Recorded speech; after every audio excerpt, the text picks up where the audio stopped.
Hello बच्चों, आज मैं आपकी क्लास 11th राजनीति विज्ञान विषय के पाठ 4 कार्यपालिका के बारे में पढ़ाना आरंभ कर रहा हूँ। तो यानी आपका पाठ 4 है जिसका नाम है कार्यपालिका। तो सबसे पहले हम ये समझेंगे कि सरकार के कितने अंग होते हैं। तो सरकार के 3 अंग होते हैं। एक है विधायिका, जिसे हम व्यवस्थापिका भी कहते हैं। दूसरा है कार्यपालिका। तीसरा है न्यायपालिका।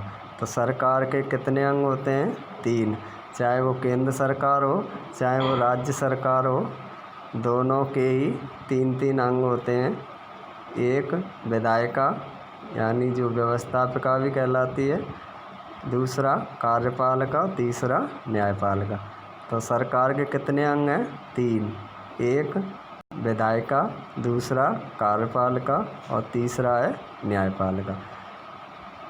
अब तीनों ही अंगों के अपने अलग अलग मुख्य कार्य हैं। तो जिसमें सबसे पहले व्यवस्थापिका का मुख्य कार्य यानी व्यवस्थापिका, जिसे विधायिका भी कहा जाता है, उसका सबसे महत्वपूर्ण जो कार्य होता है वो कानून बनाना। यानी व्यवस्थापिका के द्वारा जो कानून बनाए जाते हैं उनको देश में लागू किया जाता है और उनके अनुसार ही देश का सिस्टम संचालित होता है। तो व्यवस्थापिका का मुख्य कार्य क्या है? कानून का निर्माण करना यानी कानून बनाना। और दूसरा जो अंग है सरकार का वो है कार्यपालिका। तो कार्यपालिका का मुख्य कार्य है व्यवस्थापिका द्वारा बनाए गए कानूनों को क्रियान्वित करना। तो जो भी व्यवस्थापिका ने कानून बनाए उनमें उन्हें अमल में लाने का जो मुख्य कार्य है वो कार्यपालिका के द्वारा किया जाता है। और तीसरा जो आपके सरकार का अंग है वो है न्यायपालिका। तो न्यायपालिका का जो मुख्य कार्य है कि भाई व्यवस्थापिका ने जो कानून बनाए हैं वो सही हैं या नहीं, उधर कार्यपालिका जो उन कामों को कर रही है वो सही ढंग से कर रही है कि नहीं।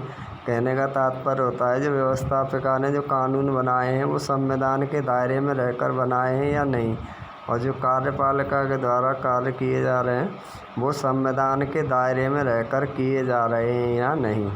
तो सरकार के तीनों अंगों के अलग अलग मुख्य कार्य हैं। तो व्यवस्थापिका का मुख्य कार्य है कानून बनाना, कार्यपालिका का मुख्य कार्य है कि व्यवस्थापिका द्वारा बनाए गए कानूनों को क्रियान्वित करना या अमल में लाना, और न्यायपालिका का जो मुख्य कार्य है वो व्यवस्थापिका एवं कार्यपालिका द्वारा किए जाने वाले कार्यों की निगरानी रखना, और अगर ये दोनों नियम विरुद्ध कार्य करते हैं तो उन पर रोक लगाना या उनकी आलोचना करना।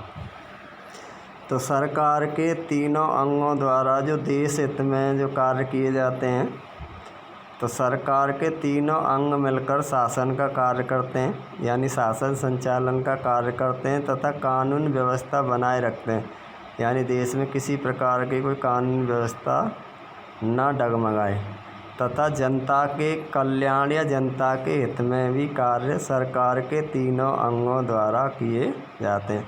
तो सरकार के तीनों अंग मिलकर के नहीं, शासन सही ढंग से संचालित हो, देश की कानून व्यवस्था सही बनी रहे और ज़्यादा से ज़्यादा जनता के हित में कार्य किए जाएं, ये ऐसे कार्य सरकार के तीनों अंगों द्वारा मिलकर किए जाते हैं। इधर संविधान, जो हमारे देश का जो संविधान है उसके द्वारा सरकार के अंगों में संतुलन कायम करने का कार्य किया गया है, और ये संतुलन कायम करने के लिए संविधान में यह सुनिश्चित किया गया है कि सरकार के तीनों अंग एक दूसरे के साथ मिलकर के आपस में संतुलन बनाए रखें।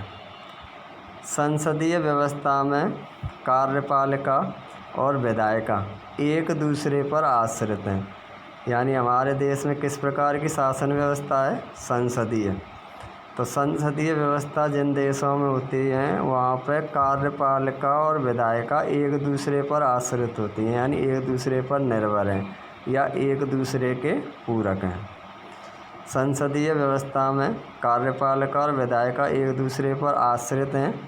विधायिका कार्यपालिका को न केवल नियंत्रित करती है, यानी कार्यपालिका पर नियंत्रण कौन रखता है? विधायिका यानी व्यवस्थापिका, जिसे हमारे भारत देश में संसद कहा जाता है। तो हमारी देश की जो कार्यपालिका है उस पर नियंत्रण कौन रखता है? संसद अर्थात व्यवस्थापिका या विधायिका।